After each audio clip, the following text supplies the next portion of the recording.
ہم ذکر کر رہے ہیں موت کے مرحلے اور پھر اس کے بعد پیش آنے والے امور کا. جب کسی کی وفات ہو جاتی ہے تو اس کے بعد کرنے کے کاموں میں ہم نے قرض کے بارے میں پڑھا کہ اس کی ادائیگی کر دی جائے، وراثت تقسیم کر دی جائے، اور اس کے ساتھ ساتھ میت کے بھی کچھ حقوق ہیں ان کو ادا کیا جائے.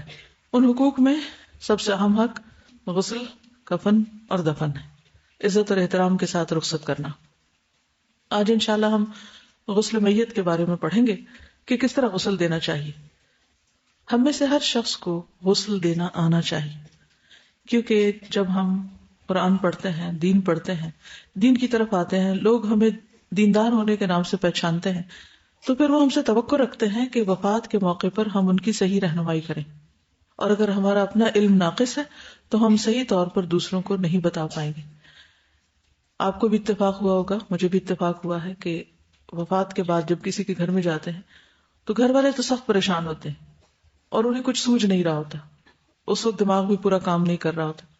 اور دوسری طرف خاندان بھر کے لوگ اور دیگر جان پہچان کے لوگ ایک دم اکٹھے ہو جاتے ہیں اور گھر والوں کو طرح طرح کے مشورے دینے لگتے ہیں، اور ہر ایک یہ چاہتے ہیں کہ ان کی بات مانی جائے، اور اگر ان کی بات نہ مانی گئی تو ناراض ہو جاتے ہیں. ایسے موقع پر کس کی مانی جائے؟ ان کی مانی جائے، ان کی مانی جائے، یا پھر اللہ اور اس کے رسول صلی اللہ علیہ وسلم کی مانی جائے؟ سمپل سی بات ہے. لیکن اللہ اور اس کے رسول صلی اللہ علیہ وسلم کی بات کون مان سکتا ہے؟ وہی جس کے پاس علم ہوگا اور صحیح علم ہوگا کہ اس موقع کی مناسبت سے آپ نے کیا فرمایا.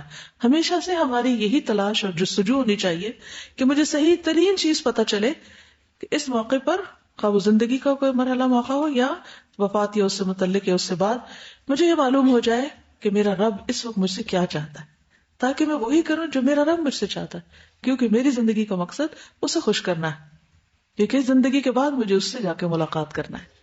تو میں چاہتی ہوں کہ میں اس حال میں اس سے ملوں کہ وہ مجھ سے راضی ہو. تو جس شخص کو یہ فکر ہوگی اسے پھر صحیح کام کی بھی فکر ہوگی، اللہ کی رضا کے کاموں کی اور اللہ کی رضا کے کاموں کے لیے صحیح علم حاصل کرنے کی اور اس پر عمل کرنے کی. تو آج انشاءاللہ العزیز ہم غسل کے بارے میں پڑھیں گے. بہت سے لوگوں کا یہ خیال ہوتا ہے کہ نہیں، میں تو بہت کمزور دل ہوں اور میں تو ایک چھوٹی سی بچی ہوں، اور وہ تو غسل کرنے والی ہیں، کچھ پروفیشنل آنٹیاں ہوتی ہیں وہی کرتی ہیں، میرے تو کرنے کا کام نہیں ہے، یا مجھے تو ضرورت نہیں ہے اس کو سیکھنے کی. نہیں، ایسا نہیں ہے. ہم سب کو سیکھنے کی ضرورت ہے. ہمیں نہیں معلوم کہ ہم کس وقت کس موقع پر کس چیز سے دوچار ہو جائیں، اور پھر کیا جہالت میں ہی ہم چلے جائیں گے دنیا سے، یا دوسروں کو اپنے ہاتھوں سے جہالت کے ساتھ ہی رخصت کریں گے؟ ہرگز نہیں. ہماری ایک اسٹوڈنٹ جو برانچ میں پڑھاتی تھی، ان کے آگے ایک اسٹوڈنٹ نے اپنا تجربہ ہم سے شیئر کیا جب ہم گزشتہ ایک ٹرپ پر گئے. میں اس کا پہلا حصہ تھوڑا سا سنواتی ہوں اور اس کے بعد خود پڑھ کر آپ کو بتاؤں گی کہ انہیں کس طرح کا مرحلہ پیش آیا، اور اس کے بعد ہم سب کو اپنے بارے میں یہ سوچنا چاہیے کہ ہمیں کیا کرنا ہے. میت کو غسل دینا اور کفن دینا فرض کفایہ ہے. فرض کفایہ اس صورت میں کہ چند لوگ غسل دیں تو باقی سب کی طرف سے ادا ہو جاتا ہے. اب سوال یہ پیدا ہوتا ہے کہ غسل کون کرائے، کس کو غسل دینا چاہیے؟ غسل کون کرائے؟ نمبر 1، قریبی، عزیز یا رشتہ دار. جو جتنا قریب ہے اس کی اتنی ہی بڑی ذمہ داری. تو غسل کون کرائے؟ قریب ترین عزیز رشتہ دار. یہ بات یاد رکھیے. باہر سے ہیلپ لی جا سکتی اگر آپ کو طریقہ نہیں آتا، لیکن پہلا فرض آپ کا ہے. بچہ فوت ہوتا ہے یا شوہر فوت ہوتا ہے یا ماں فوت ہوتی ہے یا باپ فوت ہوتا ہے یا کوئی بھی، تو جو اولاد ہے یا جو بھی قریبی رشتہ دار ہیں ان کی ذمہ داری بنتی ہے کہ وہ آگے بڑھیں. اس کی دلیل کیا ہے؟ ابن عباس رضی اللہ عنہما سے مروی ہے کہ جب رسول اللہ صلی اللہ علیہ وسلم کو غسل دینے پر اتفاق ہو گیا تو اس وقت گھر میں صرف نبی صلی اللہ علیہ وسلم کے اہل خانہ تھے. بس نبی صلی اللہ علیہ وسلم کو کس نے غسل دیا؟ آپ کے قریبی رشتہ داروں نے. ان کے چچا عباس بن عبد المطلب، چچا کے بیٹے علی بن ابی طالب، فضل بن عباس چچا کے بیٹے، قسم بن عباس، اسامہ بن زید، اور آپ کے آزاد کردہ غلام صالح. یہ آپ کے قریب ترین لوگ تھے زندگی میں رشتے کے اعتبار سے، لہذا غسل کے وقت بھی یہی موجود تھے. اسی دوران گھر کے دروازے پر کھڑے اوس بن خولی الانصاری نے علی بن ابی طالب کو پکار کے کہا، اے علی، میں آپ کو اللہ کی قسم دے کے کہتا ہوں کہ رسول اللہ صلی اللہ علیہ وسلم کے غسل میں ہمارا حصہ بھی رکھنا، ہم بھی شریک ہونا چاہتے ہیں. وہ اس کو اپنے لیے بہت بڑی سعادت سمجھتے تھے. حضرت علی نے اسے فرمایا، اندر آ جاؤ. چنانچہ وہ داخل ہوئے اور اس موقع پر موجود رہے. گو کہ انہوں نے غسل میں شرکت نہیں کی لیکن موجود رہے. انہوں نے آگ کو اپنے سینے سے سہارا دیا جبکہ قمیض جسم پر ہی تھی. عباس رضی اللہ عنہ فضل اور قثم پہلو مبارک بدل رہے تھے، یعنی یہ صرف ٹیک لگائے ہوئے تھے ان کو. علی بن ابی طالب ان کا ساتھ دے رہے تھے. اسامہ اور صالح پانی ڈال رہے تھے اور علی رضی اللہ عنہ غسل دے رہے تھے.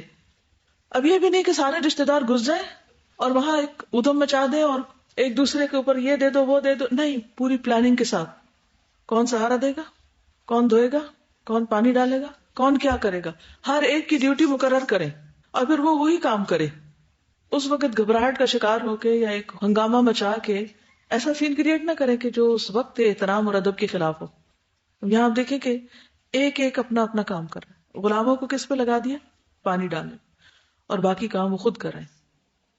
جو باہر سے دوسرے آئے ہیں ان کو کہا کہ بس آپ سہارا دے دیں، دیٹس اٹ، دھوئیں گے ہم خود.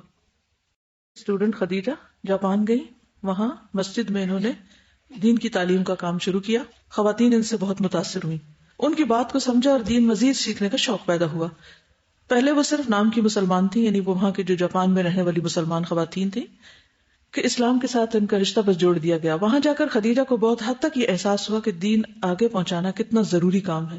انہوں نے عہد کیا کہ انشاءاللہ میں یہ کام کروں گی. خدیجہ کی طبیعت بہت زیادہ مذاق کرنے والی تھی، وہ کسی بھی بات کو سیریس نہیں لیتی تھی، کوئی ذمہ داری اٹھا نہیں سکتی تھی. حالانکہ وہ ایک کام کرنے والی بچی تھی. جب وہ وہاں گئی اور حالات کو دیکھا تو الحمدللہ بہت شوق کے ساتھ انہوں نے کام کیا، ذمہ داری کو اٹھایا. جب بھی انہیں کوئی مشکل آتی گھر آ کر میرے سے رابطہ کرتی، یعنی جو ان کی ٹیچر تھی گجرات برانچ میں، اور میں انہیں کوئی نہ کوئی ٹپ دیتی. الحمدللہ کام ہوتا رہا. اب اس طرح ہوا کہ خدیجہ جہاں رہتی تھی اسی ایریا میں ایک خاتون کی وفات ہو گئی. اب وہاں غسل دینے کے لیے کوئی بھی نہیں تھا. انہوں نے خدیجہ سے رابطہ کیا، ان کے خاوند سے بات کی کہ دونوں بچیاں اس خاتون کو غسل دیں. خدیجہ کا دل بہت چھوٹا تھا، یہ کام انہوں نے پہلے کبھی نہیں کیا، جیسے ہم میں سے اکثر لوگوں نے یہ کام پہلے کبھی نہیں کیا. یہ کام ان کے لیے کرنا بہت مشکل تھا، اور صبا جو دوسری لڑکی تھی وہ بھی ایک بچی تھی. دونوں کے لیے کام بہت مشکل. اللہ کا نام لے کے وہ وہاں گئی، بہت ہمت کے ساتھ آگے بڑھی. اب چونکہ خواتین صرف دو ہی تھیں اور کوئی نہیں تھا وہاں، تو گھر آ کے وہ بہت ڈر گئی. انہیں کئی دن نیند نہیں آئی کیونکہ پہلی دفعہ اس طرح کی چیز کی انہوں نے. دونوں سو نہ پائیں، بہت مشکل حالات میں رہیں. اس کے بعد دوبارہ جو بھی دین کا کام تھا ہوتا رہا. الحمدللہ رمضان میں انہوں نے دورہ قرآن بھی کروایا. کچھ دن کے بعد ایک اور عورت کی وفات ہو گئی کچھ ہی فاصلے پر. اس جگہ بھی کوئی عورت نہلانے والی غسل دینے والی نہیں تھی. آپ کو پتہ دنیا بھر میں مسلمان پھیلے ہوئے، اور بعض ایسی جگہ ہوتی ہیں جہاں ایک دو فیملیز رہ رہی ہوتی ہیں. اب اگر وہاں پر باقی مرد ہیں اور کسی ایک مرد کے ساتھ فیملی ہے، دو کے ساتھ ہی، تین کے ساتھ، تو عورتوں کی تعداد بھی محدود ہوگی اس ایریا میں. اب اگر انہیں میں سے ایک کی ڈیتھ ہو جاتی ہے تو اب کیا کریں؟ حتیٰ کہ کفن پہنانا بھی کسی کو نہیں آتا تھا. سوچیے، اس عورت کے خاوند الحمدللہ مسلمان تھے لیکن وہ خود غسل دینے پہ تیار نہیں تھے، حالانکہ شوہر بھی دے سکتا ہے. انہوں نے درخواست کی خدیجہ سے اور صبا سے کہ آپ آ کے میت کو غسل دیں. ان بچیوں کی پہلی حالت کو دیکھتے ہوئے خدیجہ کے خاوند نے سختی سے منع کر دیا کہ آپ نے دوبارہ کسی میت کو غسل نہیں دینا. جب اس آدمی بہت زیادہ اصرار کیا کہ آپ ضرور آئیں، آپ مسلمان ہیں، مسلمان عورت کو بغیر غسل کے دفن کر دیا گیا تو یہ اچھی بات نہیں. انہوں نے سوچا کہ ہمارے اوپر یہ ذمہ داری ہے، ہم سے کل سوال ہوگا. ان دونوں نے کہا کہ اچھا ہم غسل دیں گے. جب وہ بچیاں وہاں پہنچی اور تھوڑا جھجک کے جا رہی تھی تو ان میں سے ایک کہتی ہے کہ اچھا تم ذرا رکو، میں آگے جا کے دیکھ کے آتی ہوں. جب وہ تھوڑا آگے گئی اور میت کے چہرے سے کپڑا ہٹایا تو ان کی چیخیں نکل گئی، ساتھ ہی کپڑا پھینک دیا. ان کی حالت اتنی زیادہ خراب ہو گئی، کہتی ہے کہ ہم سے برداشت نہیں ہو رہا تھا. خدیجہ نے پوچھا کیا بات ہے؟ اس نے کہا کوئی بات نہیں، بس تم نے آگے نہیں آنا، پیچھے ہٹ جاؤ. خدیجہ پیچھے ہو گئی. اس نے اس عورت کے خاوند سے کہا خدا کے لیے آپ انہیں خود غسل دیں، ہم بچیاں ہیں، ہم یہ کام نہیں کر سکتی. ان کے بتانے میں یہ بات آئی کہ عورت کی وفات کو زیادہ ٹائم نہیں ہوا تھا، لیکن ان کی صورت اس قدر بگڑ چکی تھی کہ دیکھی نہیں جا رہی تھی. تھوڑی دیر کے اندر ہی ان کا جسم پھول چکا تھا اور اس کے ایسے تھی جیسے اترنے لگ گئی ہو، ساتھ چھوڑ رہی ہو. عورت کی جسامت بھی بہت بھاری تھی. وہ کہتی ہیں ہم بچیوں نے پہلے کبھی یہ کام نہیں کیا، دو اکیلی، اور مرد جو ہے وہ کہتے ہیں کہ ہم یہ نہیں کریں گے. اس نے عورت کے خامد سے کہا آپ کر دیں. کہنے لگا کرنا ہے تو آپ ہی نہیں کرنا ہے. خامد بھی ڈر چکا تھا، خود آگے نہیں بڑھ رہا. اس نے کہا میں دور دور سے آپ کو چیزیں پکڑاؤں گا لیکن میں یہ خود کر نہیں سکوں گا. خیر اس بچی صبا نے، کیونکہ اگر خدیجہ آگے آتی تو وہ بے ہوش ہو جاتی. بہت مشکل سے انہوں نے بس کفن بچھایا، اتنا کام کیا. صبا نے بڑی ہمت کے ساتھ آگے بڑھی کیونکہ ان کا جسم ایسا تھا کہ ہاتھ لگاتے تو بلڈ نکلنا شروع ہو جاتا. جس طرح بھی تھا بہت مشکل کے ساتھ انہوں نے ہلکا پھلکا غسل دیا اور میت کے اوپر کپڑا بچھا کر ان کے خاوند کے ساتھ کفن کے اوپر رکھا، یعنی میت کو اٹھا کے کفن. خدیجہ کہتی ہیں کہ میں نے صرف ان کی ٹانگ دیکھی تھی ہلکی سی، باقی کام اکیلے ہی کیا دوسری بچی نے. مجھے سمجھ نہیں آ رہی تھی، اس کی چیخیں نہیں روک رہی تھی. خدیجہ کہتی ہے جب وہ گئے تو میرے ساتھ لکھ کر ہم دونوں اتنا اونچی اونچی روئی کہ ہمیں کچھ سمجھ نہیں آ رہی تھی کہ یہ کیا ہوا ہے. صبا کے منہ سے بس ایک ہی بات نکل رہی تھی کہ اللہ تعالیٰ ہم مسلمان ہیں، کیا مسلمانوں کے ساتھ بھی ایسے ہو سکتا ہے؟ یعنی وفات کے بعد یہ اس طرح کیوں ہو گیا؟ کیا یہ سزا ہے؟ اتنی حالت کیوں بگڑ گئی؟ جب وہ وہاں سے آئی تو آتے ہی انہوں نے مجھے کال کی اور رونے لگ گئی. اتنی بری حالت تھی ان کی. کہتی ہیں باجی میں نے ان کی تھوڑی سی ٹانگ دیکھی اور مجھے نیند نہیں آ رہی، میری سانس رک رہی، اتنی میری بری حالت ہے. الحمدللہ صبا بچی نے بہت ہمت کی، اللہ ان کو مزید حوصلہ دے. اس سے پہلے خدیجہ کو مقصد ذمہ داری دیتی تھی یہ کام کرو، وہ کہتی تھی میں نہیں کروں گی، آپ یہ کام کسی اور کو دیں یا خود کریں یا میرے ساتھ کریں. اب الحمدللہ اسے اس بات کا احساس ہو کہ ہر کام کرنا آنا چاہیے، جو اصل مقصد ہے آپ کے سامنے اس خط کے پڑھنے کا، کہ ہم میں سے ہر ایک کو چاہے چھوٹا دل ہے یا بڑا کام کرنا آنا چاہیے. اور جو میت کو غسل دینے والا کام تھا اسے وہ بہت ہی مشکل سمجھتی تھی. کہتی کہ اتنی ساری خواتین کو کوئی بھی غسل دے سکتا ہے. وہ کہتی کہ ہر مسلمان کو غسل دینا آتا ہو تاکہ جب وہ ایسی جگہ پر ہوں جہاں اس کے پیارے ہیں، رشتہ دار ہیں، نہیں تو دوسرے مسلمان ہیں جن سے خون کا رشتہ نہیں، اگر ایسے حالات پیش آئیں تو غسل دینا آنا چاہیے. تو اس واقعے سے کیا پتہ چلتا ہے کہ ہم میں سے ہر ایک کو غسل دینا آنا چاہیے. تو ہمارے لیے بہترین نمونہ کس میں ہے؟ لقد کان لکم فی رسول اللہ اسوۃ حسنہ. اسی طرح شوہر بیوی کو اور بیوی شوہر کو غسل دے سکتی. یہ جو ہمارا ایک کانسیپٹ ہے نا کہ جو مرنے کے بعد پردہ ہو جاتا ہے اور بیوی منہ بھی نہ دیکھے، انتہائی غلط بات، یہ کوئی حقیقت نہیں. اسماء بنت عمیس کہتی ہیں کہ میں نے اور علی رضی اللہ عنہ نے رسول اللہ صلی اللہ علیہ وسلم کی بیٹی فاطمہ کو غسل دیا تھا. حضرت عائشہ کہتی ہے کہ رسول اللہ صلی اللہ علیہ وسلم بقیع سے واپس تشریف لائے تو میرے سر میں درد تھا. میں نے کہا ہے میرا سر پھٹا جا رہا ہے. آپ نے فرمایا تمہارا نہیں بلکہ میرا سر پھٹا جا رہا ہے. پھر فرمایا عائشہ اگر تم مجھ سے پہلے فوت ہو گئی تو تمہیں کوئی نقصان نہیں، تمہارا کچھ نہیں جائے گا، تمہارے سارے کام میں خود کروں گا، میں تمہیں غسل دوں گا، تمہیں کفن پہناؤں گا، پھر تمہاری نماز جنازہ پڑھاؤں گا اور خود تمہاری تدفین کروں گا. تو اس لیے فکر کی بات نہیں، یہ سب کام میں کروں گا. اگرچہ یہ ایک بہت دل رکھنے کی بات تھی، ایک دل لگی کی بات بھی تھی، لیکن اس سے ایک حکم بھی پتہ چلتا ہے. کیا؟ کہ شوہر بیوی کو غسل دے سکتا ہے. نبی صلی اللہ علیہ وسلم کی وفات کے بعد حضرت عائشہ فرمایا کرتی تھی جو بات مجھے اب معلوم ہوئی ہے اس پر میں پہلے ہی غور کر لیتی تو رسول اللہ صلی اللہ علیہ وسلم کو غسل ازواج مطہرات ہی دیتی. یعنی پہلے میں نے اس پہ سوچا نہیں اور اب مجھے خیال آ رہا ہے. تو اس سے پتہ چلتا ہے کہ قریبی رشتہ داروں، چچا، کزنز وغیرہ کے بعد، کیونکہ آپ کو اپنا تو کوئی بہن بھائی نہیں تھا نا، تو کزنز ہی بھائی بنتے ہیں، چچا کے بیٹے، خود چچا، تو اس پر دوسرا حق پھر ازواج کا تھا کہ ازواج غسل دے دیتی. لیکن اس وقت کی ذہن میں نہیں رہا. بہرحال جس کے حصے میں سعادت آنی تھی وہ آئی اور اسی میں بہتری ہوگی. دوسری چیز، غسل وہ ہے جس کو دین کا علم رکھنے کی وجہ سے غسل کے آداب معلوم ہوں. یعنی صرف رشتہ داری ہی کافی نہیں بلکہ طریقہ بھی آنا چاہیے. اس لیے اگر ایک شخص بھی ایسا موجود ہے جس کو سارا طریقہ آتا ہے تو وہ دوسروں کو سکھا کے اندر لے جائے جس کو بھی غسل دینا ہے، یا غسل دیتے ہوئے ساتھ ساتھ لوگ اس کی بات کو سن کر اس کے مطابق کریں تاکہ مسنون طریقے پر غسل ہو. رسول اللہ صلی اللہ علیہ وسلم کو جن صحابہ نے غسل دیا وہ نہ صرف قرابت دار تھے بلکہ فہم دین کی وجہ سے آداب غسل سے واقف بھی تھے. تیسری چیز یہ ہے کہ میت میں کوئی عیب یا ناگوار چیز نظر آئے تو پردہ پوشی کرنی چاہیے اور راز رکھنا چاہیے. یعنی کہ اندر کچھ دیکھا اور پھر باہر نکل کے تو اس کا چرچا کر دیا، یہ نہیں کرنا چاہیے. آپ سوچ رہے ہوں گے تو پھر آپ نے یہ واقعہ کیوں سنایا؟ آپ کو کیا پتا کس کی بات ہے؟ تو ان پرسن کسی کا عیب نہیں بیان کرنا چاہیے. لیکن جنرلی ایک واقعہ جس میں عبرت ہو وہ دوسروں کی نصیحت کے لیے سنایا جا سکتا ہے، جس میں نہ میت کا نام پتا نہ علاقے کا نام پتا کہ کس جگہ ہے وہ. ابو امامہ کہتے ہیں نبی صلی اللہ علیہ وسلم نے فرمایا جس نے کسی میت کو غسل دیا اور اس کی کسی چیز یعنی ناپسندیدہ چیز پر پردہ پوشی کی، اللہ اس کے گناہوں کی پردہ پوشی فرمائے گا. اور جس نے کسی مسلمان کو کفن دیا اللہ تعالیٰ اسے قیامت کے دن سندس کا لباس پہنائے گا. کیا کہا میں نے؟ جو کسی مسلمان کو کفن پہنائے گا وہ قیامت کے دن سندس کا لباس پہنے گا، اللہ اس کو عطا کرے گا. کیا کرنا چاہیے؟ زندگی میں کم از کم ایک کفن ضرور ڈونیٹ کرنا چاہیے. ٹھیک ہے، پہلا وہ کری میں کروں گی، بازی لے گئی. الحمدللہ الہدا میں جب یہ بلڈنگ بنی تو ساتھ ہی یہ خیال آیا کہ غسل کا بھی انتظام ہونا چاہیے، تو مغسلہ بنوائے گئے جو اس وقت میرے ہال کے لیفٹ ہینڈ پر آخری گیٹ کے ساتھ ہی ہے. اس میں کچھ میتوں کو نہلایا بھی گیا، لیکن مزید ہم چاہتے ہیں کہ اس کو اب ریگولر بیسس پر استعمال کیا جائے. یہ کام جب بھی ہو سکتا ہے جب آپ میں سے کچھ لوگ والنٹیئر کریں اور پھر جب ان کو بلایا جائے اس کو حاضر بھی ہو جائیں. ہاسٹل میں رہتی ہوئی لڑکیاں کر سکتے ہیں لیکن اپنے پڑھائی کے اوقات کے علاوہ، کیونکہ اس وقت آپ پر علم حاصل کرنا فرض کے درجے میں ہے، اور اس کے ساتھ ساتھ دوسرے کام کرنا بھی کہ آپ کے لیے تجربے میں اضافہ کا باعث بنے، عملی طور پہ کرنا بھی ضروری، وہ بھی علم کا ایک حصہ ہے. کلاس چھوڑ کے نہیں، لیکن کلاس کے اوقات کے بعد جو بھی آفٹر نون میں ہو یا پھر سنڈے کو، کیونکہ ہم یہ چاہتے ہیں کہ 7 days a week یہ فیسلٹی دی جائے.